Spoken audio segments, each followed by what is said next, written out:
Welcome back, everyone. Today on the Joseph Carlson Show, we just got through a busy couple of weeks. First of all, just yesterday, we had Google and Tesla report their earnings. Google reported incredibly strong earnings, and I have a lot to say about this. We've had so many opinions on Google, both the big bearish thesis that ChatGPT was going to destroy this company. But Google's not only persevering, they're going higher. The stock is trading up today after trading up into earnings. It's now at a price of $193 per share. Google stock is up 13% over the past month, doubling the performance of the S&P 500, and I believe that this one is going a lot further. In fact, after this report, it's become clear that Google's headed higher. The green days don't end today. It is going to continue. I believe Google's headed towards a stock price of $240 per share. We'll see how it goes from the current price to that number in this episode. With Tesla stock, things have been a different story. Now, this is a stock that I've been critical on and outspokenly critical for a couple years now. Tesla is a stock that trades with an incredibly high valuation, and it trades in many cases off of the back of Elon Musk's commentary. He paints a bright picture. But despite the picture he tried to paint yesterday, even despite his best efforts, the stock is still down 9% on the day. We'll be looking at what went wrong in this earnings report, why Tesla is down so much on the day, and some of the realities that Tesla investors are facing. So we have a ton to get to. Now, to kick things off, we start off with Google. The big earnings of yesterday was between Google and Tesla. And when we look at Google, this is a company that I've been very bullish on for quite some time. If we look at it, it's been in both of my portfolios. In the passive income account, it's in the tech category, and I have $54,000 worth of Google in this portfolio, $5,700 of that being gains. So a moderate 13% increase in this portfolio. But in the passive income portfolio, Google is a new holding. So if I bring up the story fund here, this is my smaller secondary portfolio, we have Google as one of the 5 positions. Now it's a $41,900 position, but it has bigger gains in this portfolio because, again, it's been here a little bit longer, $18,400 in gains. So if we look at both of these combined, Google's around a $90,000 position with around $23,000 in the green. So far, it's been a great investment based on when I've bought the company, but I believe there's a lot more to go with Google. Let's go ahead and just bring up the stock here, and we can take a look at a couple things. First of all, if we look at the most recent earnings report and the summary of what actually happened, it outlines what's going on with this company. Qualtrim gives us a summary of the most recent earnings call transcript, and this really outlines everything that just happened this quarter. If we look at the overall company performance, we can see them highlighting stuff like Google grew record, robust double-digit revenue growth across search, YouTube, cloud, subscription, and devices in Q2 of 2025. Now, that's a lot of different business lines to grow double-digit growth, but that can't be accurate, right? We've heard that search is in trouble, that search is a dying business, it's under threat. How could it have grown double-digit revenue if it's in decline, if it's being disrupted? If we go back to the insights page here, we have a section where we can look at the revenue by segment. This breaks it all up into the different factions of Google. We have here search. Let's go ahead and just outline this one alone. And search grew year over year by 11.71%. Now that's an acceleration from the previous quarter. So not only did search grow double digits, but it grew double digits, accelerating its growth sequentially. Google search is actually growing at an accelerated pace. If we smooth this out to a quarterly trailing 12 months, Google search is continually growing quarter after quarter after quarter after quarter after quarter, so on and so forth. For around 10 quarters in a row, Google search has grown continually at a pace of above 10%. In most cases, it's growing around 12%. Now, you've heard this again from different analysts that Google search is in trouble, that it's being disrupted. But when you look at the data, you do not see any of that right now. Now, if we go and look at this on a quarterly basis, just to see this most recent quarter, we can go ahead and take a look at YouTube. This is another thing they outlined that had robust double-digit growth. YouTube grew by 13%.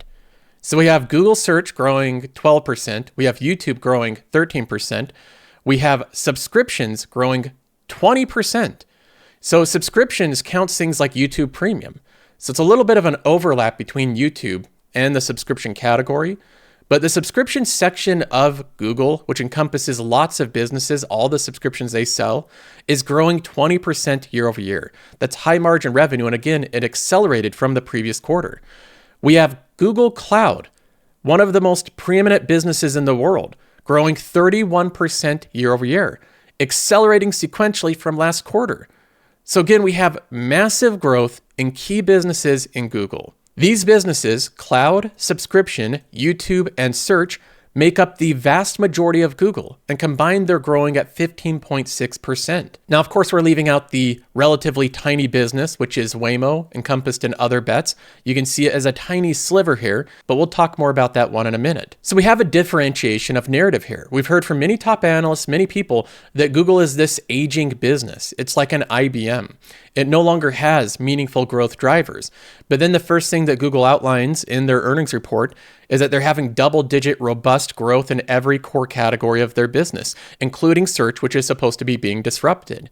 Not only that, but Google is leading in artificial intelligence in many meaningful verticals. AI is driving major momentum across all business lines, with rapid product releases leveraging Alphabet's full-stack AI infrastructure, research, models, and consumer platforms.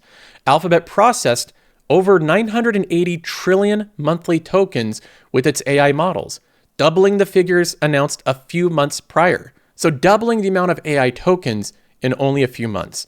Investments in AI-optimized infrastructure, TPUs, GPUs, data centers, world-class research, notably the Gemini 2.5 models, and the product integrations are credited as pillars of Alphabet's competitive position in AI. So they have some of the most technologically advanced artificial intelligence infrastructure and models at the same time. Google controls the entire full stack from hardware to software and distribution along the way. Google is a structurally advantaged company, not one that's under distress. Now, one thing that investors may have argued is that Google's only growing the top line revenue in search because they're just pumping you full of ads. And that's all they're doing. They're just increasing the number of ads, even though search volume is declining. And that's not the case either. Google management was clear to outline that search delivered double-digit revenue growth with strong expansion in both query and commercial activity. They had strong expansion in query volume, meaning more searches, not just more ads or more monetization per search, but a greater number of searches. This is something, of course, we've known about for a while because Google has been saying this quarter after quarter after quarter. A few months ago, they released a blog post saying that they've reached all new highs in search query volume. So anyone that's been bearish on search because of volume declines or advertising declines has not been paying attention to the numbers. Google is growing this business quarter after quarter. Now, they highlighted that this new mode, which I'm sure you've tried on Google, you type in a search, and if it's a product search, they'll just show you the products. But if you type in a deep question in Google search, one with nuance and context, all of a sudden you'll get an AI overview. It'll be a text answer that will specifically answer your question. That's AI overviews. Then if you want to dig deeper and have a conversation with Google, you can go into AI mode and ask follow-up context questions. That's a new thing that Google just released to everyone. And they say that that's driving higher engagement with over 100 million active users in AI mode in the US and India. That number is going to grow tremendously over time. So AI mode is really just getting started. The multimodal search experience, Lens, Circle to Search, are rapidly adopted, especially by younger users. Lens search grew by 70% year over year. Circle to Search is now on 300 million Android devices. Virtual try-ons and AI-powered translation in search is seeing positive user engagement, particularly amongst Gen Z. They have AI overviews, and this is important to understand what they're saying here. Anywhere where there's AI overviews enabled, they're getting 10% more queries globally. So anytime that they put this feature in, people increase their usage of Google search, not decrease it. And that's another narrative. The bears thought that AI overviews would cannibalize search. It would reduce the total numbers of searches because you no longer have those 10 blue links. And it's doing just the opposite. People are actually engaging at an increased number with Google search with AI being enabled. So overall, what we're seeing with Google search, especially with the AI enhancements, is the complete total opposite of what the bears have been telling us. They've been telling us that this is going to cannibalize the business, or that the business would shift over to ChatGPT and other LLMs. But what we see in the data, quarter after quarter after quarter, so on and so forth, for 10 quarters in a row, for years after ChatGPT has been released, is continual search volume growth, continual engagement, more customers, more revenue, higher ad rates. Everything has grown since these threats have appeared, and this is consistent with Google's long-term history. Google has not faced LLMs as the first competitor to search. They've faced many competitors to this business for decades of time and have still grown. Now, moving on, we get to YouTube. I've said repeatedly, based on Google's stock price today, YouTube and cloud, these two businesses combined, give you an immense amount of downside protection. To put this in perspective, if we go down to Google's revenue, we could completely erase search, and just looking at the other business lines of Google, this company would likely still be worth its current market cap in around 5 years.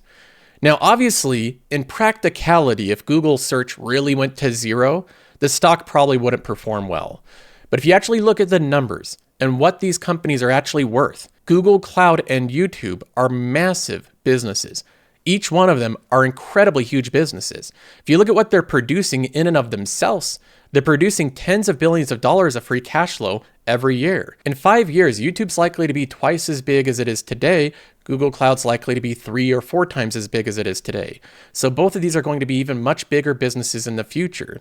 So this gives you a lot of downside protection looking at these two companies. Now, if we look at YouTube's performance specifically, we also saw very strong performance. YouTube saw strong growth, ad revenue up 13% and continued momentum in subscriptions, with Shorts becoming a major success, 200 million daily views. I remember when there used to be a bear case that TikTok was going to steal all the creators and content from YouTube to TikTok, when in reality, all it did was encourage YouTube to move into Shorts, and now Shorts is a major growth driver for the company. We have monetization of Shorts now on par with traditional in-stream ads in certain regions. YouTube has been leading the US in streaming platforms by watch time for 2+ years, accounting for a record 12.8%. If you listen to Netflix's earnings call, they highlight YouTube as their biggest streaming competitor because by total engagement, YouTube is their biggest competitor. Netflix is trying to figure out ways to take creators from YouTube, but it's very difficult to do. YouTube has a commanding position in streaming on the television, not counting mobile devices, which YouTube is obviously the biggest streamer on mobile devices. Then we have new AI tools enhancing recommendations, translation, creative assets, generating for Shorts. And you might think these little enhancements are just small things, but many of them are very big, meaningful things. For example, in translations, now my podcast and my YouTube videos are translated into like 15 different languages. And we have many viewers now listening to this podcast in those different languages, automatically dubbed through AI. That is an incredible enhancement with artificial intelligence. It can grow the audiences of YouTubers internationally without any additional work, without any frictional costs. I don't have to hire translators because AI is doing that for me. YouTube is now also a massive subscription business. We know that they have well over 100 million subscribers to YouTube Premium, and that number is growing every single quarter. Now we move on to Google Cloud, which is another incredible asset that Google owns. In many cases, Google has done some things that I didn't expect them to do. I knew that AWS and Microsoft's Azure would likely be in number 1 or number 2. And I thought that Google Cloud would grow rapidly, but I will admit I've underestimated how fast Google Cloud would grow, how well positioned they were to take advantage of AI cloud. Google Cloud posted revenue growth up 32% to $13.6 billion with significant margin improvement, operating margins of 20.7%. These numbers are massive. Let's go ahead and take a look at them visualized. We can again cross out the other segments and take a look at Google Cloud here. The growth of 31.67% quarter over quarter last quarter. And notice the big jump up. This is meaningful growth quarter over quarter. The sequential growth is tremendous. Cloud is truly accelerating because of Google's AI offering. And some of the commentary leads me to believe that Google Cloud may actually continue to accelerate growth in the future. Again, this is a business that Google invested heavily in for a long period of time. It's a very expensive business to start cloud, even with the pre-existing infrastructure that Google had. If we look at the amount of employees that Google has hired over the years, from 2015, they had 60,000. Then they had a peak of 190,000 employees. So massive growth in the number of employees. The huge majority of incremental additional employees were because of cloud. These employees were here to grow Google Cloud, to build out the infrastructure. And when we look at the profitability, specifically the operating margins of Google Cloud, back in 2019, many investors looking at this company would have seen it as a huge problem for Google. It had minus 60% operating margins, losing billions and billions of dollars, a massive loser for Google. But what does this company do? They invest heavily in cloud because they can likely predict the outcome over time. They move margins up continually, from minus 60 to minus 47 to minus 35, minus 30, minus 20, minus 10, and it floats around here for a couple years, and then we enter into positive margin category in Q1 of 2023. From there, Google Cloud finally flips to making profits. And now the margins are continually racing up from 17.8% last quarter to this most recent quarter being at 20.7%. Now it's a high margin, profitable business. And most companies would love to just be at 20% margins, but Google Cloud isn't done. This is going to go up to 30% margins and higher. Management noted continually how much demand they have for their cloud products. They said there's high demand for AI products. The number of $250 million or greater deals doubled year over year. Multiple $1+ billion contracts signed in the first half of 2025. So we're halfway through the year and they've already reached the record of deals signed that they had in all of 2024. Not only is Google Cloud growing, but the demand is accelerating beyond their growth. They have 85,000 plus new GCP enterprise customers on board in Q2, led by demand for Gemini-powered products. The figures cited, Cloud now has surpassed $50 billion in annual run rate revenue, backlog of $106 billion, up 38% year over year. They are gaining customers faster than they can even fulfill them. Investments in AI infrastructure, optimized software, agentic tools, and deep integration across industries is also highlighted. Now, one thing I noted right after the earnings report was that Google initially posted the beat on the top and bottom line, and then immediately the stock fell 2% because they weren't generating as much free cash flow because Google is spending so much on CapEx. So Google is now spending a fortune on capital expenditures. And I want to just mention this for a minute. If you sell a company like Google because they're investing in more server capacity, they're building out more infrastructure for cloud, I believe that is one of the dumbest reasons possible to sell a company. That would be as though you go to something like Texas Roadhouse. Let's bring up this company here. Let's say that Texas Roadhouse had an earnings report where they said that we have so much demand for our restaurants, we want to build 10 more of them. We want to build them this next quarter because we just have too many customers. They're lining up out the doors. We can't serve all these customers, so we need more restaurants. To build those restaurants, we need $100 million of CapEx. So we're going to invest $100 million of CapEx and build 10 more restaurants. It would be as though investors heard that news and decided to sell the stock. They said, oh no, I don't want to own a company that has so much demand they need to invest more so they can serve more customers and become more profitable. That's essentially what Google investors initially did.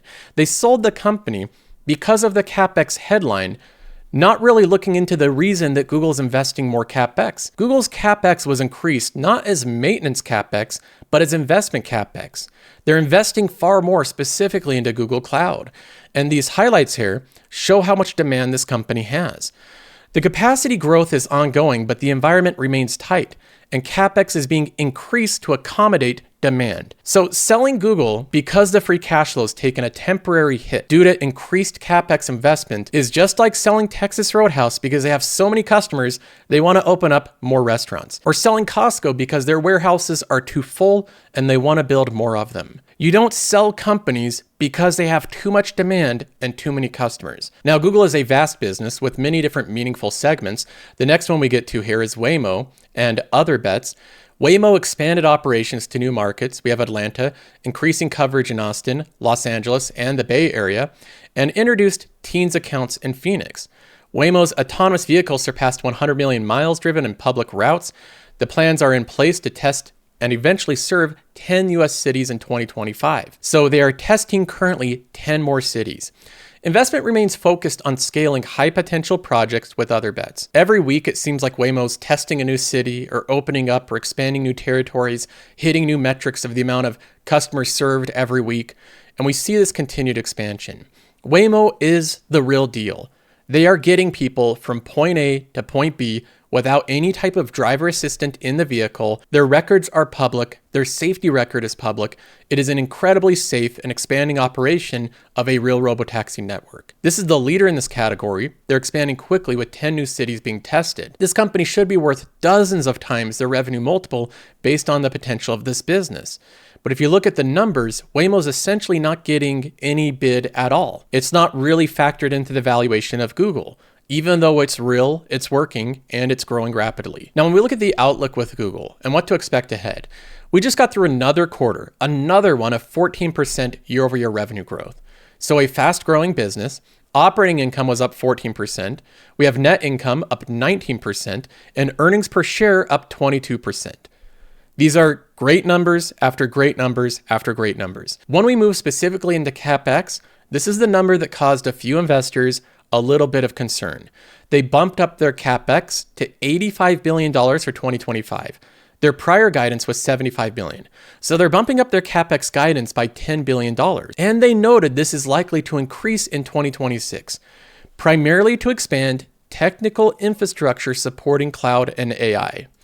When you have a cloud business like Google growing 32% year over year, gaining multiple $1 billion deal contracts, growing the amount of contract volume by 38%, that is something that you have to build infrastructure for. This is an incredibly important business, and Google's doing right to invest in this business for the future. It's the same thing I want to see with Microsoft and the same thing I want to see with Amazon. We have free cash flow for the quarter being impacted by this higher CapEx and a tax payment, ending with $95 billion in cash and marketable securities. So they have a ton of cash on hand, and they had some one-time expenses, specifically legal expenses. So we have all of that going on with Google. Overall, this was a masterclass of an earnings report. Yet another earnings report where Google shows that it's not a distressed company. It's not one that's going through immense amounts of trouble. It's one that's off to the races. They are moving ahead. They're growing revenue in key territories. They're investing for the future. They're leading in AI. They're maintaining their market share. They're producing more and more net profits. They're the most profitable net income company on the planet.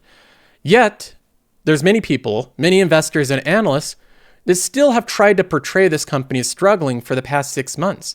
In fact, they've tried to stoke fear in this company repeatedly, telling you that Google's distressed, that it's in trouble when it's not. And many of these investors have different motives here. I want to highlight a couple investors and analysts that have continually trashed Google over the past 6 months, stoking fear in the company, talking about how ChatGPT is going to kill the business. The first one is Gene Munster. He was interviewed closely after Google's earnings report, and he completely swapped his thesis on Google. After spending months on end appearing on TV, stoking fear in Google investors, talking about how you should avoid this company at all costs, here's what Gene Munster has to say. So that was a surprise. They also mentioned on the call that paid clicks were up 4% year over year, and just a really shocking number. If we rewind back to the first part of May, when Apple, Eddie Q was talking about this decline in search within Safari, it would be hard for me to have imagined that paid clicks are going to be up 4%. So when I put all this together, Melissa, somebody like myself who's been bearish over the last 6 months, I'm in the camp that this stock is probably going to move meaningfully higher over the next few days, 5-10% higher, in part because we should have seen something this quarter given everything that's going on. And what we should have seen something happen this quarter given everything that's going on, but we didn't. And when he says we, he's referring to the Google bears, the ones that have been espousing how the search business is in trouble, the ones that have been warning you about Google despite all the positive qualities of it. Gene Munster has now flipped his thesis on Google, and he's bullish on the company, now saying that it's going to go up another 10% based on this report. The bears are giving up. The thesis that they have, that ChatGPT is the destroyer of Google, is simply just dying. It's dying in front of our eyes. That thesis has lived for years now, and we're finally seeing the tail end of it. We're seeing the biggest bears, the biggest promoters of that thesis, start to give up and capitulate. They're starting to turn on a dime, now going from bearish on Google to bullish. And Gene Munster is not the only one. One of the biggest bears on Google, someone that has repeatedly stoked fear in this company, is also an investor in OpenAI, which is the owner of ChatGPT, is Brad Gerstner. Here's some of the things that he told us over the years. Google has been a monopoly, a tax collector on everything on the internet for 20 years, okay? And they have monopoly pricing on search. And so that they are the verb that collects the tax.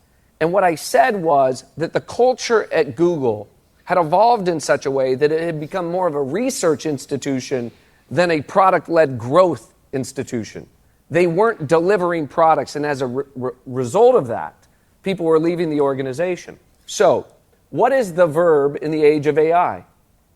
Do you Bard or do you chat GPT? GPT has become the default verb for all things AI.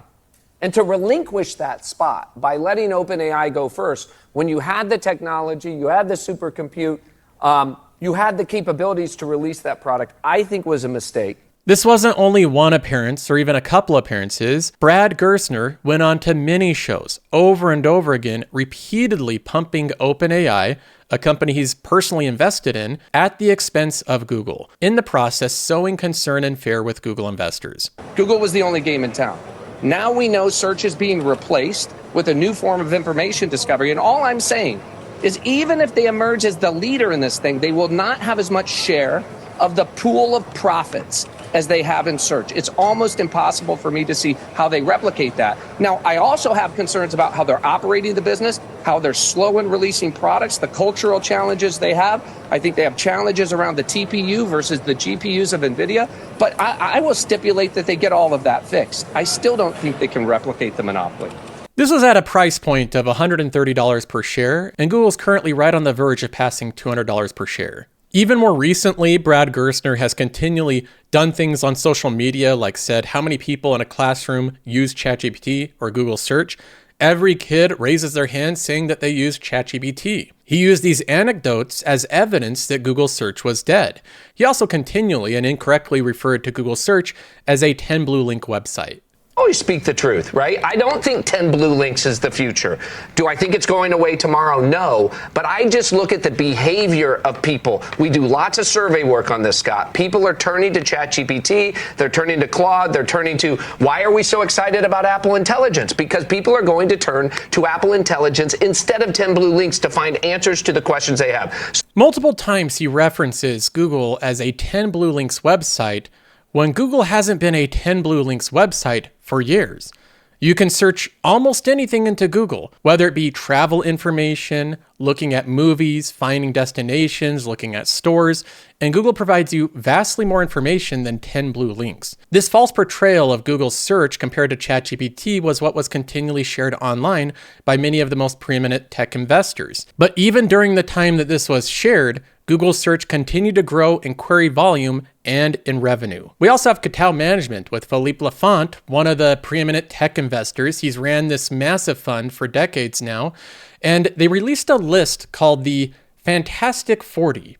The Fantastic 40 Growth and Innovation Index is the Capital curated list of 40 companies best positioned to lead in artificial intelligence technology driven in the world by 2030. So this is a list of 40 of the top AI companies in the world, according to this leading tech investor group. When you look through the list, you'll see many great companies. Microsoft and NVIDIA. You have Alibaba. You have Salesforce. You have Spotify, Shopify, Intuit. I own a lot of these stocks. We have ASML. We have Netflix. These are great AI companies. But there's one notable omission, one notable company that's just simply missing from this list. Google. Google is the most meaningful absence from this list. A company that has the leading AI models is not in the list of leading AI companies to 2030. Now, we can speculate on the reason that Google was omitted, but I can't imagine that their investment in OpenAI didn't play a specific role. Google's being left out of many of these lists. They're not being mentioned on many podcasts. Many retail investors are getting the wrong impression that Google has been in trouble for a long period of time when none of the data has shown that. Now, after Google posts another incredible earnings report showing that none of the concerns about their disruption or problems have existed in the numbers whatsoever, we have Capital social media trying to play revisionist history. Another AI inflection point. Google's monthly token usage just jumped 480 trillion to 980 trillion in 2 months. That's the same growth it took 12 months to achieve prior. We're not linear times anymore. Now suddenly Katawa is all for Google. And in the comments section, after being called out for this many times, they're now asking other people if Google should be on the list. No longer are they the experts. The people in the Twitter comments are now the experts. And now that the company is irrefutably performing well, and the fundamentals prove that without a doubt, you're going to see a lot of them pretend like the past 6 months never happened. Like they never held any bearish stance on the company, that they've always been invested in it. But don't let them paint the revisionist history on this company. Retail investors overwhelmingly have been bullish on Google, and they've been correct. Retail investors do have an edge in many cases over institutional investors and top analysts. Don't get the impression that because they have more resources, they can make better judged decisions than you. Anybody that's been able to look at a revenue breakdown of Google has clearly seen that the ads business has been just fine for a long period of time. All we're doing is pulling together and extrapolating growth from a business that says it's continuing to have increased usage and engagement. The people that rely on anecdotes, saying that because their nephew only uses ChatGPT, therefore everyone in the world is switching from Google to ChatGPT, haven't been correct. Anecdotes are just that. They're anecdotes. Data, simply put, is just a lot of anecdotes. When we look at Google search continued usage and growth, that is hundreds of millions of anecdotes being put together in a line chart. And that's what we're seeing here. Now, while I've highlighted a lot of investors that have got Google wrong over the past 6 months, I do want to give credit to one investor that's been spot on with the company, one rare analyst that's been continually bullish on the company despite his peers being bearish. Mark Mahaney has gone out on a limb and been very bullish on Google even when the company's stock price is going down, and it appeared as though ChatGPT was gaining a lot of market share. He still withheld through the pressure of that and continued to be bullish on this name when few others were. This has been and remains our top pick in large cap internet. It's still trading at 18 times earnings, so it's trading at like 7 multiple points cheaper than Meta, and it's still at a slight discount to the market. For the search leader, the YouTube, the company that owns YouTube Cloud has got this Waymo asset. I still think it's the valuation is highly attractive. Fundamentals came in better than expected, and expectations were rising. I think there's two kind of broader things the three things that are happening here. First is the ad market is kind of held in better than we all feared 3 months ago. Second, cloud market just continues to get stronger with all of this AI, generative AI demand. And then third, Google is just executing well. Give them credit for it. They're at record operating margins, even though depreciation is rising because of this big CapEx cycle. They've been very consistently managing down or flattish their headcount.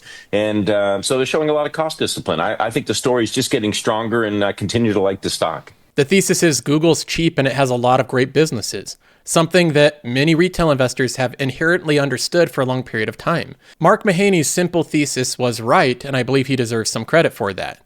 Now, looking at Google, this is a company where, again, we can look at it moving up over the past month. It's moved up around 13%, doubling the returns of the S&P 500 for the past 30 days. So Google's going through a nice recovery from the lows of 146 earlier this year. Now we're getting back up to around $200 per share. Investors that bought the dip are doing well, but I believe there's more to go with this one. First of all, the PE ratio based on next year's earnings is a 20 multiple. Now, what I believe is going to happen is analysts will move their expectations up for next year's earnings over the next 4 quarters. So when they move their expectations up for earnings per share, the forward PE is actually going to go down. It's going to be closer to an 18. You should see that reflected in Qualtrim in the next day. So you'll see around an 18 forward PE ratio for a company that's having this much growth. That's growing 14% per year, growing earnings 20% per year. That is far too cheap for a company the stature of Google. When I do analysis on different companies, I believe ones like Google should be at a 25 PE ratio minimum. So if we bring up Google here on the DCF tool, we can take a look at some assumptions. If we assume Google will grow its earnings per share growth at a 15% earnings per share for the next 5 years, which is far slower than how they have been growing, and we assume the appropriate PE ratio is at 25, which is not unreasonable. Google should trade at a 25. That leaves us with an 18.3% compounded return over the next 5 years. The share price would be $451 in Q1 of 2030 with these very conservative assumptions. That is an incredibly good return for a 5-year period with very conservative estimates. Now, we don't know exactly how fast Google will grow. Maybe it's a little bit below 15%, maybe it's a little bit above 15%. But either way, we have market-beating returns with this stock, which is why I believe Google stock deserves to trade much higher today, based on its outlook and the fundamentals of the company. I believe today's share price should be around $240. And I think there's a chance we get there by the end of this year. There's no guarantees in investing, but there's every reason to conservatively believe that the stock is worth this price.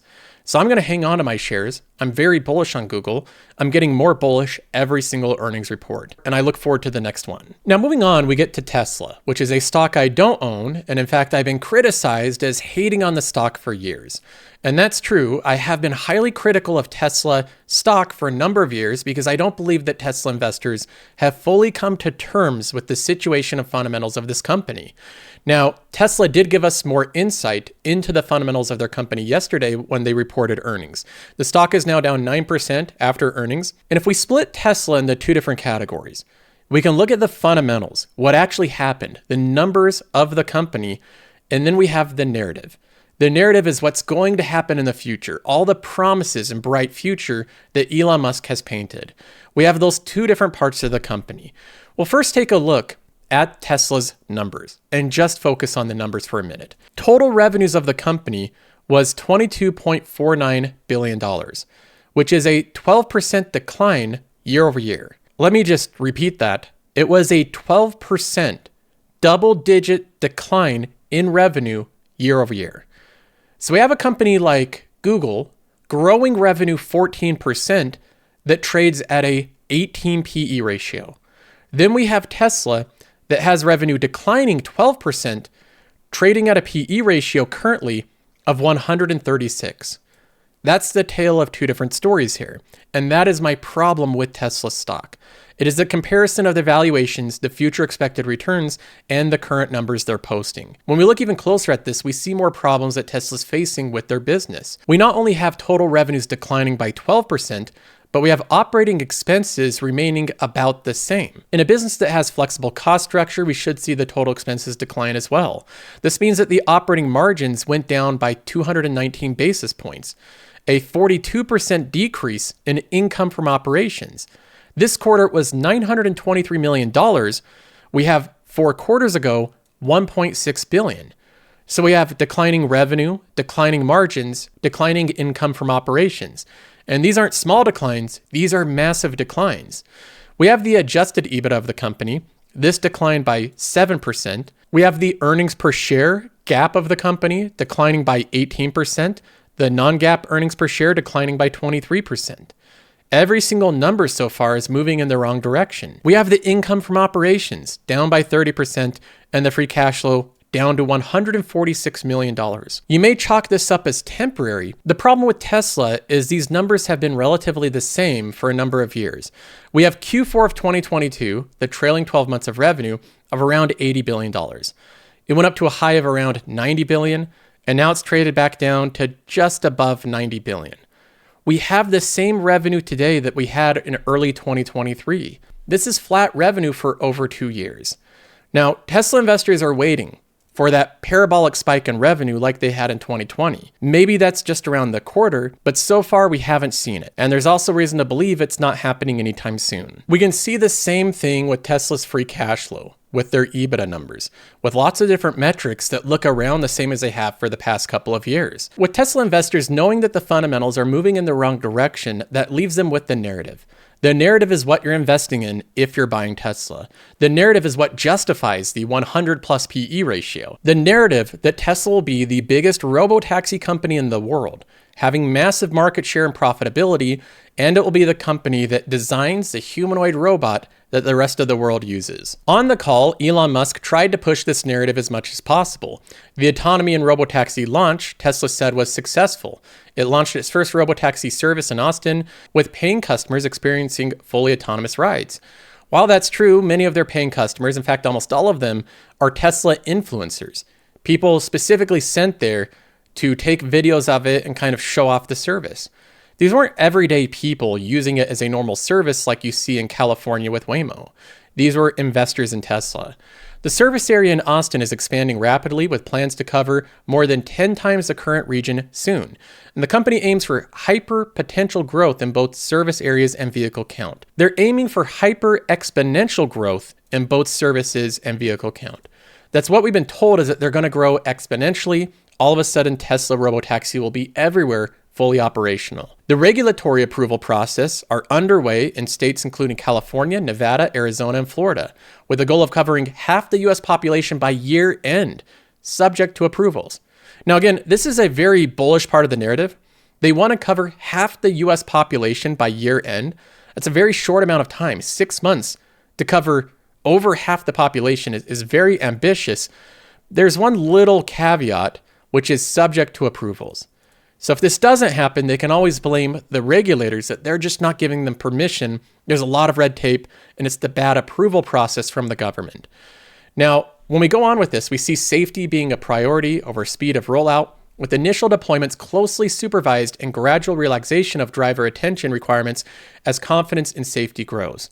So right now, Tesla has employees in each of their robotaxi vehicles. The employee sits in the passenger seat, but the employee has the ability to stop the car at any point. And they have exercised that ability multiple times, which could have prevented many accidents. Tesla wants to get to a point where they can get rid of that employee, where the car can drive itself without the need of such oversight. They haven't done that yet, but again, that is the narrative in the future. And they also had the first delivery of a vehicle that autonomously drove itself from the factory to the customer's house. I think that's a cool thing, but I don't believe that's a big growth driver for the stock. Overall, we have the narrative of the autonomy. We have very ambitious goals, but lots of caveats and exceptions. Things are subject to approval. Things are subject to confidence in safety growing. They're aiming for hyper exponential growth, but there's just a few things that may get in the way. Next, we get to the other big bullish point of Tesla, which is the Optimus humanoid robot. Optimus version 3 is nearly finalized with no major design changes anticipated. Prototypes are expected by year end in 2025. Production to start next year. Ramp up will be slow due to new supply chain process uncertainties, but Tesla's targeting production of 1 million units annually within 5 years. We have another 5-year timeline by a brand new product of Tesla, which have been repeatedly wrong over the past decade. Tesla has continually pushed out things much longer than their given timelines. You can look at full self-driving and robotaxi as an example, but Tesla's saying they'll have the humanoid robot in production 1 million a year in 5 years. Optimus will eventually contribute to maintenance and cleaning of autonomous vehicles and broader factory applications. Tesla believes that Optimus will become its largest product line and is an exquisite design, applying lessons from real-world AI in vehicles to humanoids. So they're talking about the Optimus humanoid robot, which we've seen examples of this, but so far the Optimus robots have been teleoperated, meaning there's someone in a VR headset or something similar moving the robot around, like you would control a tractor with hydraulics. So Tesla has a lot to accomplish with this ambitious goal. And they're not the only ones working on humanoid robots. There's other companies that I believe are far better positioned than Tesla, like Amazon, currently working on humanoid robots. So there's more than one company that can benefit from this, but Tesla is trying to portray the vision that they're going to be the preeminent leader in humanoid robots. When I look at Tesla, I think this is just a very, very difficult stock. Investors in Tesla will say that I hate on the stock, that I hate Tesla. And that's not the truth. I don't hate Tesla. It is a stock. It doesn't know that you own it. If you're a Tesla investor, that's not your identity. Investments are to make money, and we should invest in things that have good risk-adjusted returns.